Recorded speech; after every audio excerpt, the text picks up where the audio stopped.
градина и прекрасна млеко. А най-хубавото беше, че това семейство си имаше бебе. Аз не съм бебе, аз съм Боби. И това бебе, Ето, виждаш ли? Мога да ходя, а бебетата не могат. та това бебе, Бебетата не могат да говорят, а аз мога. да, то наистина може. Не то, той. Да, той, Боби, можеше да говори, а повече от всичко обичаше. Да задавам въпроси. А какви въпроси само задаваше? Какви въпроси? Какви въпроси? Най-различни и винаги искаше някой да му отговори. Защо трябва да ям? За да пораснеш голям и силен. Това беше мама. Тя винаги знае какво да ми отговори. А защо небето е синьо? Ти го виждаш синьо. Аз също. Но то всъщност изобщо не е синьо. Разбираш ли? Не разбирам, но това е татко. А защо птиците летят? Защото отгоре светът изглежда толкова по-красив. Те летят свободни и щастливи, а перата им блестят на слънцето. Баба, плате се. Те са, ама може и да не са те. А откъде идват бебетата? Моля? Откъде идват бебетата? Интересен въпрос. Ей, ехо, попитах откъде идват бебетата. Няма ли някой да ми отговори? Но къде отидоха всички? И Боби тръгна да търси отговор. Ето го дядо. Ще питам него. Дядо. Какво? Искам да те питам нещо. Питай, то с питане. Откъде идват бебетата? Кое? Бебетата. Има си рецепта. Ти знаеш ли я? Кое? Рецептата. Да. Ще ми я кажеш ли? Да, разбира се, че да. Значи първо трябва да вземем една дълбока купа. Купа? Да, купа. Купата брашно ще се loži и водичка и яйце. После да издървена лъжица ще разбъркаме добре. С наблавато ще направим пухаво тестото гъсто. Солюто по-водека, иначе ще стане тлъсто. Малко здраве, за да бъде здраво. Малко мед, за да бъде сладко. Ето карамфил за мама. А конячето за татко. Калото на баба, за да има хубав ден. Знай, че доста тъмно стана, ще прилича и на мен. Урната сега ще приключим и на обед още днес всички в къщата ще си хапнем вкусен, ароматен Кекс? Да, кекс. А бебетата? Какво бебетата? Ох, дядо. Да отида да попитам някой друг.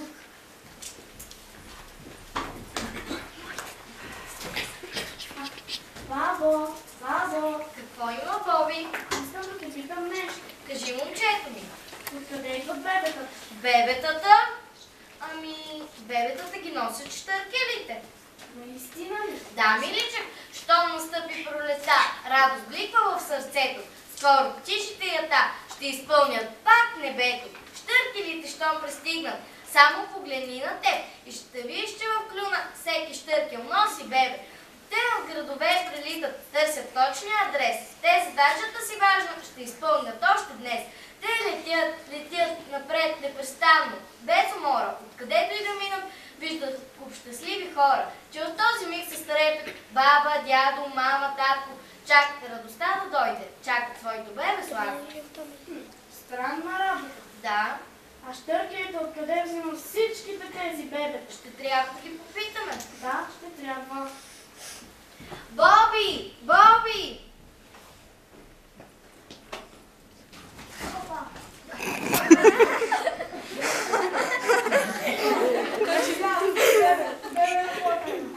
Не, аз не съм бебе. Аз съм Боби. Ой, здравей, Боби. Какво правиш тук? Искам да ви питам нещо. Не? Да, откъде взимате бебета? Кои бебета? Онези, които носите. Аз не нося бебета. Така ли? Да. Никога не съм носил бебето? Но баба ми каза, че бебетата ги носят щъркелите. Баби ми девети. Никой от щъркелите, които познавам, никога не е носил бебето. Но къде тогава идват те? Откъде да знам? Моите щъркелчета се излюпват от яйца. От яйца ли? Да, от яйца.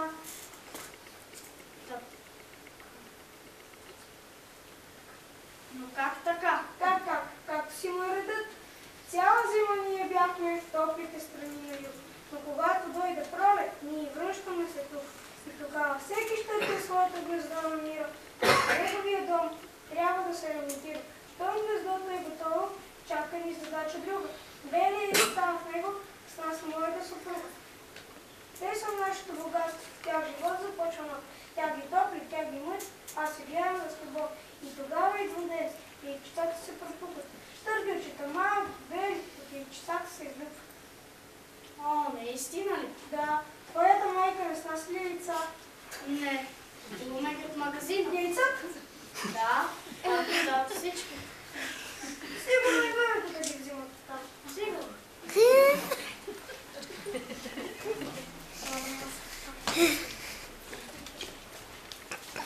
Добър ден. Извинете. О, бебенца, гу-гу-гу. Аз не съм бебе, аз съм Боби. А вие имате ли бебета? Аз не. А кога ще има? Някой ден. Някой ден. Да, тук ще дойде един мъж. Чичкото с камиона. Не той. А кой? Някой, който е умен и красив, силен и нежен, а очите му, очите му. Някой ден, той ръката ще отвори, поглед мир ще впери в мен, нежно ще ми заговори. И вълна от топлина тялото ми ще облее, ще се хване за ръка, а сърцето ми ще пее. Ще живеем ние в прекрасна малка къща с градина. И тогава, много бебета ще има. Но кой е той? Не знам. Не знаете кой ще ви докара бебета? Да ми ги докара, никой няма да ми ги докара. Ами тогава? Добре, ще ти кажа, но това е крайно. Нали? Ако една жена иска да има бебе, тя трябва да намери някой, който иска да стане татко. Значи така. Татко, знаех си, че той е в основата на всичко.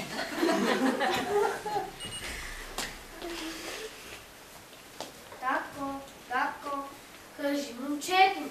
Искам да те питам нещо. Какво? Откъде идват бебетата? Какво? Откъде идват бебетата? Бебетата? Защо питаш? Леличката ми каза, че ти знаеш. Коя Леличка? Онази в магазина. Онази. Ами, бебетата. Виждаш ли цветенце там? Да. А онова другото? Да.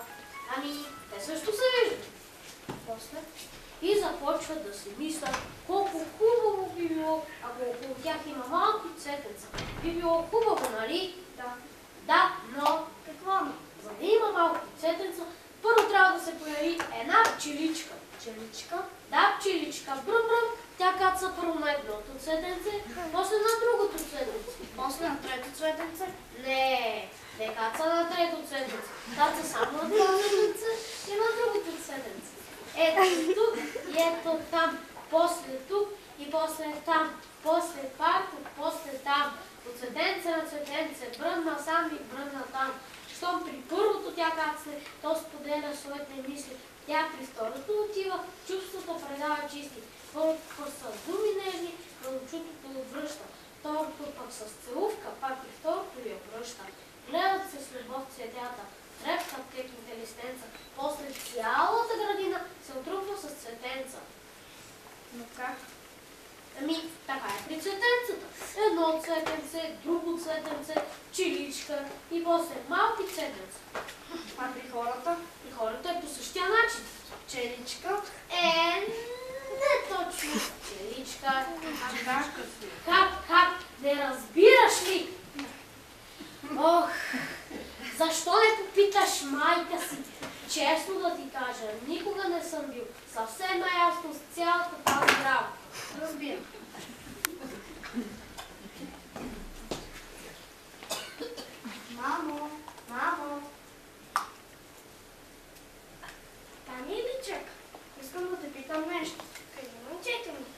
Откъде идва бебетата? Бебетата? Откъде съм дошъл аз? О, Боби, това е доста сложен въпрос. На мен ли го казваш? Цяла сутрин търсих отговор. Цяла сутрин значи е време да разбере, но това е дълга история. Ще ми разкажеш ли, моля те? Добре, имало в един град една жена. Това си ти? Да, в същия град живял един млад мъж. Да. Двамата ходили на работа през деня, а вечерта обичали да ходят на кино, на театър или просто да се разхождат по улиците. Заедно? Не, те изобщо не се познавали. Но един ден се срещнали, нали? Да, но просто се разминали. И после? После се срещнали и отново, и отново, и отново. Най-накрая и двамата разбрали, че са създадени един за друг. И решили да се оженят? Да, и започнали да живеят заедно. Щастливо? Да, но един ден жената разбрала, че с нея се случва нещо много, много странно. Какво? Нея се било появило едно мъничко зранце. Сърце? Да, лятото минало, след това дошла есента и зима, а зранцето растяло, все повече и повече. Не, виж какво става с нея. Да, там вече има едно мъничко човече, което стало все по-нетърпеливо. И? Един ден той решил, че е вече крайно време да излезе навън. Тогава мама отишла в болницата, а там я чака цяла група лекари, които много добре знаеха точно какво да направят и ни помогнаха всичко да бъде наред. И това човече, това съм бил аз? Да. Изобщо не си спомням. Не би могъл, тогава ти беше съвсем малко, но ние всички помним този ден и винаги се събирахме, за да го празнуваме. Това е моят рожден ден. Да. Но, мамо, Да, милича. откъде се взел това зранце? Нима не знаеш. Не. Това е любовта между мама и татко.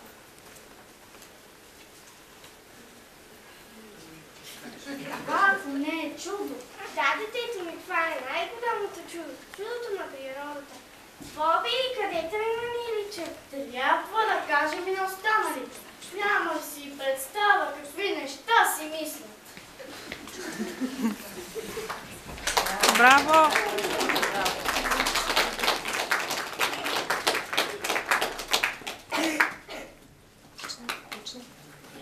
Напоследък